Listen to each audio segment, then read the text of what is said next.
Merci de suivre ces 30 minutes d'information. Bonjour à tous et soyez les bienvenus. Voici le sommaire.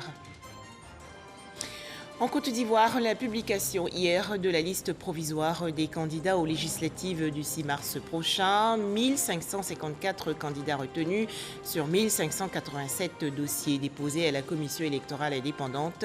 À noter que 212 candidatures féminines ont été validées par la CEI.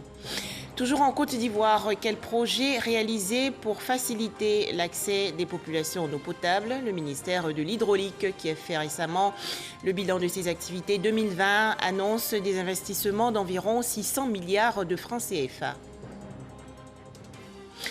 Enfin, la communauté internationale condamne unanimement le coup d'État militaire en Birmanie. En Côte d'Ivoire, 1554 candidats retenus sur 1587 dossiers déposés à la commission électorale indépendante dans la commune de Cocody. La CEI a donc publié hier la liste provisoire des candidats en course pour les législatives du 6 mars prochain. Les détails, Alexis Ouedraogo. Merci.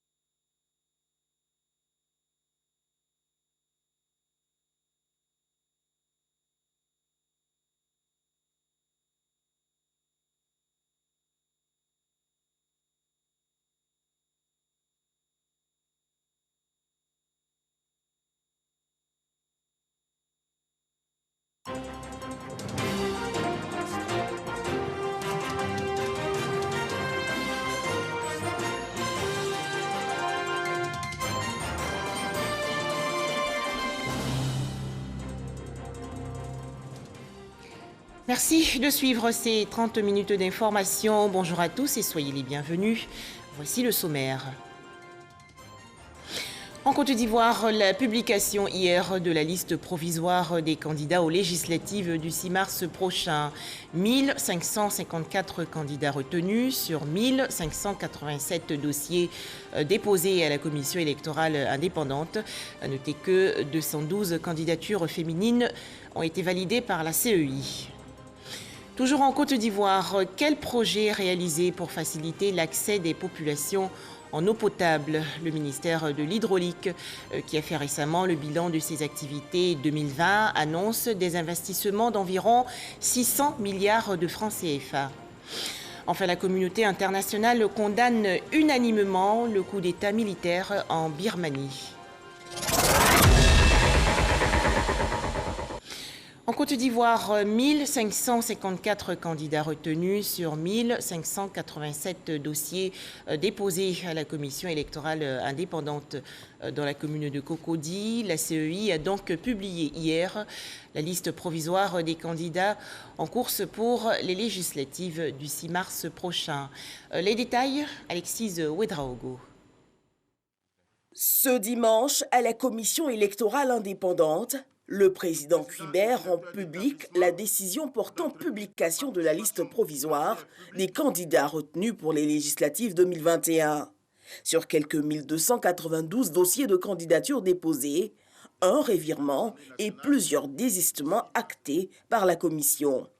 Considérant que, conformément au code électoral, le candidat ou la liste de candidats peut se retirer de l'élection même après la publication de la liste définitive des candidats, qu'il y a lieu de donner aux susnommés acte de leur désistement.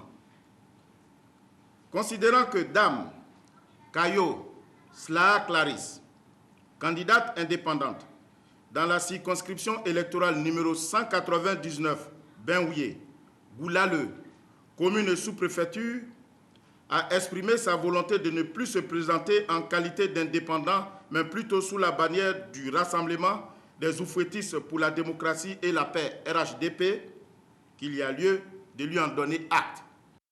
On note aussi des rejets de candidatures n'ayant pas respecté les conditions d'éligibilité. Considérant que sur la conformité à la loi de la composition des dossiers de candidature reçus par la Commission électorale indépendante, il résulte des dispositions de l'article 82, alinéa 1, que toute candidature dont la composition du dossier n'est pas conforme aux dispositions ci-dessus est rejetée par la commission chargée des élections. Qu'à l'issue de l'examen des dossiers des nommés Zama Jean-Luc, Tabita Janvier Rodrigue, Nion Nikez Nyene, Lolo Ake Jules, Douaï Nensemon Bobby Ferdinand et Aye Yapobi Guillaume Valor. Et le ressort que la composition des dossiers des susnommés n'est pas conforme à la loi. Considérant que, sur l'éligibilité, le Code électoral prescrit que pour être retenu sur la liste des candidats aux élections des députés, il faut en remplir les conditions.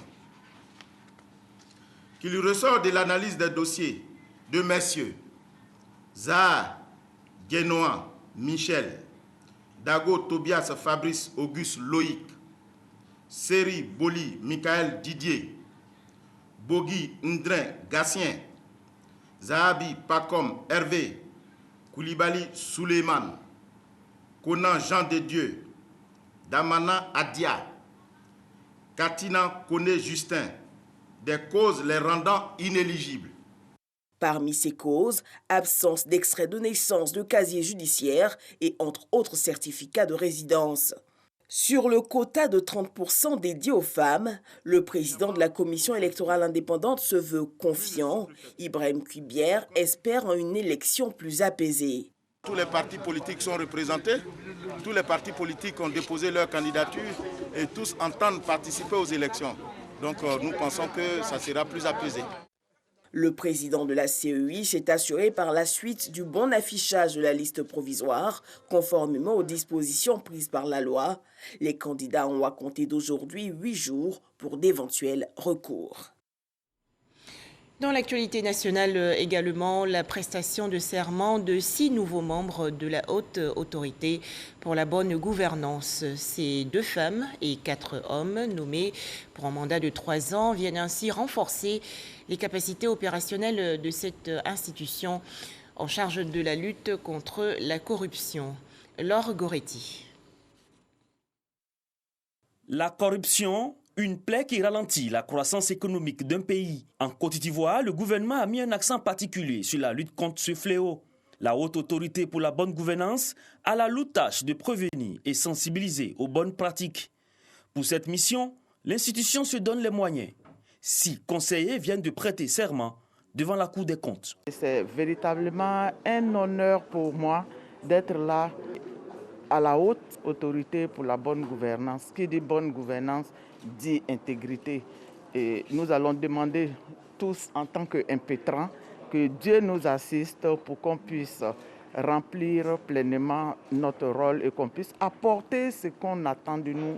Pour moi, personnellement, l'important, c'est de pouvoir mettre tout en œuvre pour assumer de façon pleine, n'est-ce pas, les charges qui sont désormais les nôtres à la satisfaction de la nation. C'est une fierté pour nous d'être membre de la haute autorité.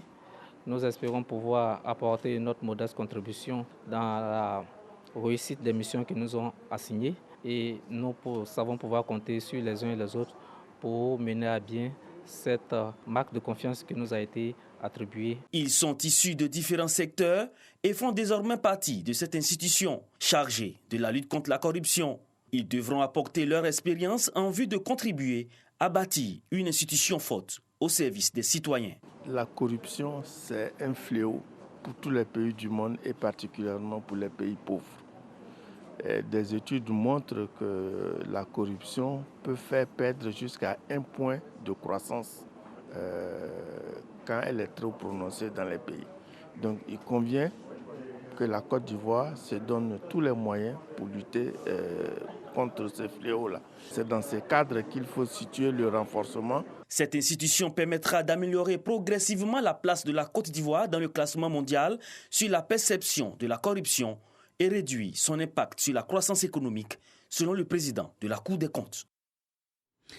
Deuxième titre de ce journal, Bouaké, dans la région centre du pays. Le ministère de l'Hydraulique fait le bilan de ses activités 2020. Environ 600 milliards de francs CFA ont donc été investis pour améliorer l'accès des populations à l'eau potable, pour construire et réhabiliter les châteaux d'eau et autres pompes villageoises. Les précisions de Soro Corona de RTI Bouaké. Ce sont plus de 580 milliards de francs CFA investis dans le domaine de l'eau potable en Côte d'Ivoire. Bilan dressé par le ministre de l'Hydraulique au cours de la deuxième édition d'activité du ministère de l'Hydraulique à Bouaké. Les professionnels de l'eau potable ont fait le bilan de tous les projets réalisés pour améliorer l'accès à ces liquides précieux. En dépit de la Covid-19, de nombreux progrès sont à noter. À Abidjan, nous avons lancé le 8 mai 2020 à Yopougon le projet APTF.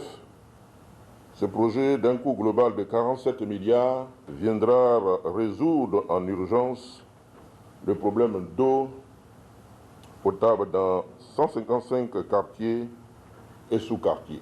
À l'intérieur du pays, plusieurs projets structurants ont été également lancés en 2020, dont le grand projet de renforcement de l'alimentation en eau potable de la ville de Bouaké, et d'un coût global de 169 milliards 289 millions de francs CFA. Le projet des 12 villes d'un coût global de 170 milliards. Les villages ne sont pas en marge de la volonté affichée du gouvernement de réduire les difficultés liées à l'accès à l'eau potable. Réparation, réhabilitation des pompes à motricité humaine, 6 009 réalisés sur 5 339 prévus, soit un taux de 112%. Remplacement des pompes obsolètes, 3 004 réalisés sur 2 997 prévus, soit un taux de 100,23%. Laurent Tchagba a affirmé que le combat pour l'accès à l'eau potable va continuer en 2021. Comme perspective pour l'année 2021, nous allons d'une part poursuivre les projets en cours et d'autre part entamer de nouveaux projets dont... Toujours en Côte d'Ivoire, des réflexions sur le stockage et la sécurité alimentaire. Des experts du ministère de l'Agriculture et ceux de la CEDEAO ont participé il y a quelques jours à un atelier dans le district d'Abidjan. Objectif, lutter contre l'insécurité alimentaire et nutritionnelle. Les explications de Didier Nguessan. 34 millions de personnes sont sous-alimentées dans la sous-région ouest-africaine, selon l'Organisation des Nations Unies pour l'alimentation et l'agriculture, FAO. Il faut donc juguler les crises alimentaires par la sauvegarde des productions agricoles. D'où l'élaboration d'une stratégie nationale de stockage et de sécurité alimentaire. Manger est vital pour tout le monde. Et étant donné que les produits maraîchers, d'une manière générale, sont des produits de nature périssable, donc il faudrait trouver une approche pour permettre donc aux populations de pouvoir disposer de ces ressources-là à n'importe quel moment. Il n'y a pas seulement que les maraîchers, tous les autres produits vivriers sont donc des produits qui connaissent des moments de pénurie et donc sur le marché, mettre en place ces stratégies pour permettre donc au pays de disposer de quantités suffisantes et de qualité pour arriver donc à assurer les besoins des populations. Au terme de cet atelier, qu'il y ait une matrice qui récapitule l'échéancier, un chronogramme de mise en œuvre de la stratégie. C'est-à-dire la première étape qui consistera justement à finaliser les termes de référence qui seront enrichis par justement les résolutions de cet atelier et puis les décliner en action et en opération. Une réserve régionale de sécurité alimentaire devrait voir le jour. Elle implique un stock physique d'urgence et une réserve financière, répartie en 3 catégories. D'abord, les stocks de proximité avec les groupements de producteurs et associations communautaires. Ensuite, les stocks nationaux détenus par les États. Et enfin, le stock régional. Bon appétit si vous êtes à table. C'est aussi l'occasion pour nous de parler gastronomie. Cette viande est très prisée par les populations de Niablé dans la région est du pays. Il s'agit du dindon. Il est consommé sous différentes formes, en sauce ou braisé. C'est un délice selon notre reporter Herman Niamia. Niablé, sous-préfecture du département d'Abengourou dans la région de l'Indéni-Guablé. Cette coquette ville située à la frontière est du pays avec le Ghana est une ville essentiellement agricole où la culture du binôme café-cacao a révélé de grands planteurs dont le plus illustre reste Feu Sansan Kouao. Dans cette ville, comme dans toutes les villes de la Côte d'Ivoire d'ailleurs, on dénombre plusieurs restaurants qui proposent des mets typiquement ivoiriens. Des plats de foutou banane ou d'igname et de riz, accompagnés de sauces graines, d'arachide ou encore de sauces aubergines, auxquelles on y ajoute du gibier appelé communément viande de brousse. Outre ces menus bien connus des Ivoiriens, à Niablé, une viande a fait son apparition dans les restaurants et a bouleversé considérablement les habitudes alimentaires. Il s'agit de la viande de dindon. Chez nous aussi, on mange des dindons même. Des dindons, on mange. Moi-même, ce matin même, je suis parti payer des dindons. Et puis, un plat là même, il paye de normes 200. Il a pris combien? 5. Pour tous 100 francs. Moi, je préfère ça même. Et puis, nous tous, on mange à Niablé. Cette dame tient le restaurant le plus ancien et le plus célèbre qui propose uniquement la viande de dindon. Il y a 10 ans, elle a abandonné la viande de brousse pour se consacrer uniquement à la viande de cette volaille. Au début, là, c'était la viande de brousse que j'ai commencé. Après, j'ai un fils là, il allait découvrir ce viande-là, comment on dirait au Ghana. Bon, quand il a découvert ça maintenant, il est venu me montrer ça. Je ne savais même pas comment il faut faire et puis ça a devenu sauce. Bon, moi-même, j'ai pris mon idée, j'ai découpé, j'ai filmé, j'ai fait. Les gens ont aimé plus que ce qu'ils faisaient avant. Les clients ont aimé et ils ne peuvent plus s'en passer. Chaque jour, à partir de 7 h du matin, ils font la queue devant le restaurant pour le petit déjeuner. Un petit déjeuner qui prend souvent des allures de plats de résistance. Il y a combien de 3 plats? Le plat à 500. 3 plats me fait 1500. Chacun a son choix. Nous, on préfère le dindon que le poisson. C'est une viande blanche. Et la viande blanche, il n'y a pas de maladie. Donc nous, on a préféré à ce qu'on vienne manger chez elle. On préfère le foutou. Le foutou accompagné de viande dindon. Voilà. Parce que nous, ici, ce sont les paysans qui sont ici. Il faut manger pour avoir encore la force, pour pouvoir bien travailler. C'est un commerce rentable. Chaque jour, Mme Akwa prépare entre 6 et 7 cartons de viande de dindon. L'élevage de cette volaille n'étant pas très répandu en Côte d'Ivoire, toutes ces commandes viennent du Ghana voisin. Mais difficile de savoir si ces dindons sont élevés dans ce pays ou s'ils proviennent de l'Europe ou d'Asie. Grâce à ce commerce, Mme Akwa parvient à se prendre en charge et à s'occuper aussi de sa famille. Pour être efficace dans son activité, elle s'est attachée le service de 9 personnes. Il y a celle qui fume la viande de dindon, celle qui pile le foutou et enfin celle qui prépare la sauce. Sans oublier sa fille diplômée d'un BTS qui peine à trouver un emploi. J'ai un BTS en gestion commerciale. C'est par manque de main-d'œuvre et puis par manque d'emploi aussi. J'ai vu que c'est une activité un peu rentable parce que les gens aiment bien la viande de dindon. Donc je suis venue aider la vieille en attendant que je trouve de quoi faire. La jeune diplômée est hésitante. Rester aux côtés de sa mère pour apporter un plus à son activité ou aller s'installer dans la métropole pour conquérir de nouveaux marchés. Mais avant qu'elle ne se décide, pour l'heure, elle est d'un apport précieux pour sa mère. À Niablé, Mme Akwa n'est pas la seule à proposer la viande de dindon dans son restaurant. Il en existe bien d'autres, comme cette dame qui a appris à ses côtés. Aujourd'hui installée à son propre compte, elle tient le deuxième restaurant le plus fréquenté de la ville. Ici, il n'y a pas de viande de brousse, donc c'est viande de dindon avec poulet là on trouve. La viande de brousse aussi est chère, donc on a préféré de prendre poulet avec dindon pour filmer, pour faire ça. Le dindon est intéressant, très chic et bien préparé. Dimanche, quand la femme ne prépare pas, ça me fait mal parce que je ne gagne pas pour manger. sinon que je mange chaque jour. Le dindon, c'est comme du poulet, et puis avec il y a de la chair, le foutou, vraiment, c'est plus intéressant. Si certains raffolent de la viande des dindons cuisinés dans les restaurants, d'autres par contre la préfèrent en braisé. Et c'est justement ce que propose ce vendeur de viande braisée. Et les clients ne manquent pas. J'aime bien les dindons, parce que c'est tout. Ben, ils savent faire même, ils savent bien faire. Ça vous a mon chaque jour, il vient, il mange pour 1000 francs. Maintenant, si il travaille, il y a un peu là, il vient un peu pour 5000 mes amis, on se régale. Ouais, on te coupe, il faut braiser un peu. Après, il va attacher pour mettre condiment. Il va faire sauce. C'est fini.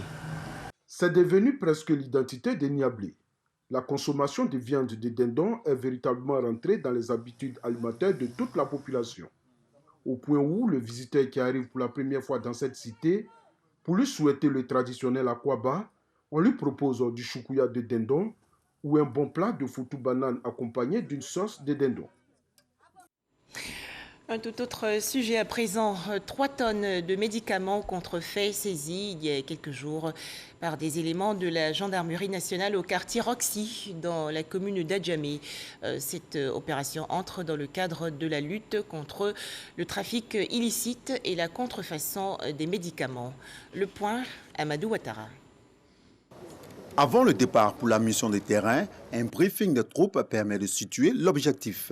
Pour une durée d'environ 2 heures au moins, 5 tonnes de produits pharmaceutiques contrefaits doivent être saisis. Les éléments ont l'obligation de rester fermes et professionnels face à l'agitation des vendeuses de faux médicaments. Les sentiments n'ont pas leur place là où la santé des populations est menacée, insiste le chef de l'opération. Après les conseils d'usage, la descente inopinée à Adjamé Roxy. C'est la débandade et des cris de détresse chez les usagers des lieux.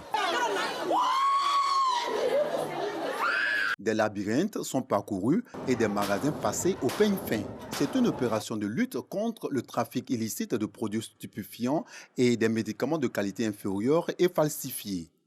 Au terme de ces opérations, nous avons pu saisir environ 3 tonnes de médicaments. C'est des médicaments qui ne sont pas déjà contrôlés et qui sont aussi mal conservés à la population en danger.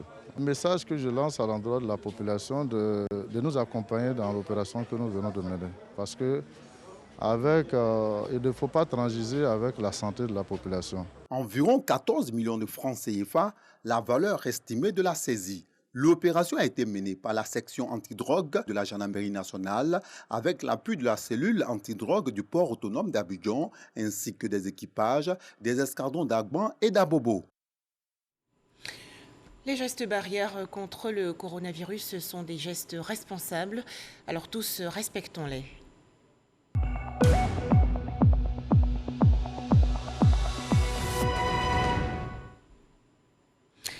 Des nouveaux cas de coronavirus encore en hausse en Côte d'Ivoire. Le ministère de la Santé et de l'Hygiène publique a malheureusement enregistré hier 221 nouveaux cas de Covid-19.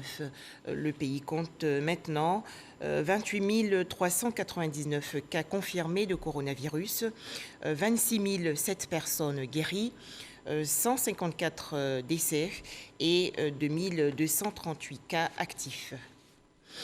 Et pour limiter la propagation du coronavirus en Côte d'Ivoire, des initiatives sont mises en place pour mieux informer les populations.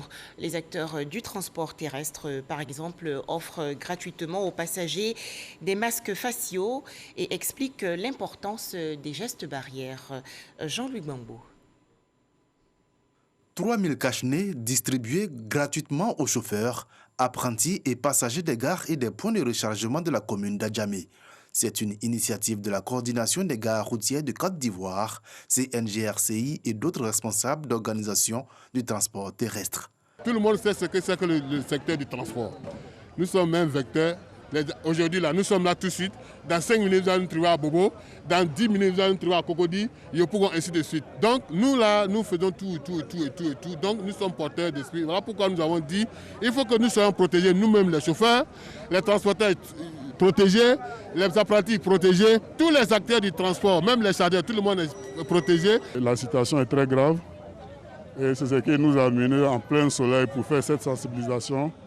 Et nous disons aussi à nos camarades conducteurs de veiller aux mesures barrières. Nous ne pouvons pas être partout ensemble. Pour les chefs de gare et chauffeurs, les consignes sont claires. Le cache-nez est obligatoire avant tout embarquement. Avec les présidents, nous avons dit à tous nos conducteurs et apprentis de ne pas enlever le cache-nez pour leur propre sécurité sanitaire, pour que la vie soit sauvée et que nous puissions sauver les autres et nous protéger nous-mêmes.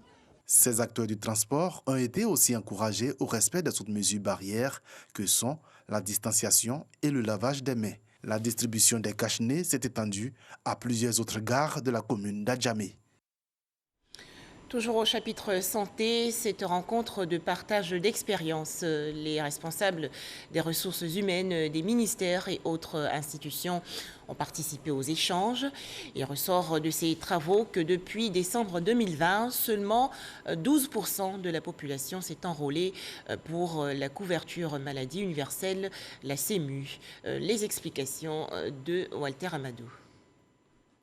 Pourquoi il est plus que nécessaire de parvenir dans les meilleurs délais à enrôler 100% des acteurs du secteur formel public et leurs familles dans la mise en œuvre de la couverture maladie universelle CEMU. La question est au centre de cette rencontre entre directeurs des ressources humaines, des ministères et des institutions. Cet atelier est déjà l'exemple de ce que nous voulons faire. Nous voulons être le plus proche possible des assurés pour nous enquérir de leur volonté, de leur désir, afin de pouvoir le mettre, n'est-ce pas, en application. Vous savez, aujourd'hui, la CMU, ce n'est plus un rêve, c'est une réalité. Aujourd'hui, on peut ensemble réfléchir sur les difficultés qui ont été rencontrées et puis bon, proposer des solutions. Les directeurs des ressources humaines placent beaucoup d'espoir en la suite de ces présentes réflexions. La majeure partie des agents du ministère de la Culture et de la Francophonie se sont fait enrôler et avec eux les membres de leur famille. Peut-être que si vous parlez de difficultés, c'est au niveau de la distribution des cartes. Parce que jusque-là, nous sommes dans l'attente des cartes. Certains agents ont reçu les leurs, mais d'autres par contre sont toujours dans l'attente. Et donc on souhaiterait qu'à ce niveau, la CMU puisse s'atteler à remettre les cartes à tous ceux qui se sont fait enrôler. Sur environ 900 000 personnes de la population du secteur formel public, plus de 500 000 ont été enrôlés, soit 63%, malgré les efforts du gouvernement pour rapprocher le dispositif des populations et l'arrimage des prestations CEMU et MUJEFSI. Autre actualité nationale, une vingtaine de constructions en planches complètement ravagées hier par un incendie au quartier Angré, 7e tranche, dans la commune de Cocody. Heureusement, aucune perte en vie humaine. Alertés, les sapeurs-pompiers militaires de l'Indénié ont réussi à maîtriser le feu. Retrouvons Walter Amadou. 34 millions de personnes sont sous-alimentées dans la sous-région ouest-africaine, selon l'Organisation des Nations Unies pour l'alimentation et l'agriculture, FAO. Il faut donc juguler les crises alimentaires par la sauvegarde des productions agricoles. D'où l'élaboration d'une stratégie nationale de stockage et de sécurité alimentaire. Manger est vital pour tout le monde. Et étant donné que les produits maraîchers, d'une manière générale, sont des produits de nature périssable, donc il faudrait trouver une approche pour permettre donc aux populations de pouvoir disposer de ces ressources-là à n'importe quel moment. Il n'y a pas seulement que les maraîchers, tous les autres produits vivriers sont donc des produits qui connaissent des moments de pénurie et donc sur le marché, mettre en place ces stratégies pour permettre donc au pays de disposer de quantités suffisantes et de qualité pour arriver donc à assurer les besoins des populations. Au terme de cet atelier, qu'il y ait une matrice qui récapitule l'échéancier, un chronogramme de mise en œuvre de la stratégie. C'est-à-dire la première étape qui consistera justement à finaliser les termes de référence qui seront enrichis par justement les résolutions de cet atelier et puis les décliner en action et en opération. Une réserve régionale de sécurité alimentaire devrait voir le jour. Elle implique un stock physique d'urgence et une réserve financière repartie en 3. Des nouvelles sportives à présent avec le championnat d'Afrique des Nations 2021. Le Cameroun, pays organisateur, la Guinée, le Mali et le Maroc ont obtenu leur ticket pour les demi-finales. Patrick Dadier du service sport revient ici sur la rencontre hier Guinée-Rwanda. Le dernier match des quarts de finale du CHAN qui oppose la Guinée et le Rwanda n'a pas tenu toutes ses promesses. Dès la 11e minute, le Guinéen Mori Kanté est exclu du terrain suite à cet acte d'anti-jeu sur son adversaire. Le score de 0-0 ne varie pas jusqu'à la pause, malgré quelques velléités offensives de part et d'autre. À la 52e minute, sur une incursion du Sili national, le portier rwandais Olivier Kizera manie la balle en dehors de la surface de réparation. L'arbitre applique la règle, c'est le papillon rouge. C'est à 10 contre 10 que vient le déclic et le match va basculer en faveur des Guinéens. À la 60e minute, sur un coup franc, somptueusement frappé, Sila Morlaï dépose le ballon dans la lucarne gauche du remplaçant d'Olivier Kizera. Malgré les assauts répétés des Rwandais pour revenir dans la partie, le score ne varie guère. La Guinée croisera le Mali le mercredi en demi-finale de la 6e édition du CHAN. Dans l'autre demi-finale, le Cameroun, le pays hôte, se jaugera au Maroc, le champion en titre. Des images à présent, au moins 9 civils morts et une dizaine de blessés dans une attaque menée hier par des islamistes radicaux Shebab dans un hôtel du centre de Mogadiscio en Somalie. Une voiture piégée a explosé devant cet hôtel situé près de l'aéroport. Des hommes armés ont investi l'immeuble et échangé des coups de feu avec les personnels de sécurité. Enfin, coup d'État militaire en Birmanie. L'armée a proclamé l'état d'urgence pour 1 an et placé ses généraux aux principaux postes. La chef du gouvernement civil, Aung San Suu Kyi, et le président de la République, Win Myint, ont été arrêtés. La communauté internationale, de son côté, condamne unanimement ce putsch militaire. Voilà, merci de nous avoir suivis. Bon début de semaine à toutes et à tous.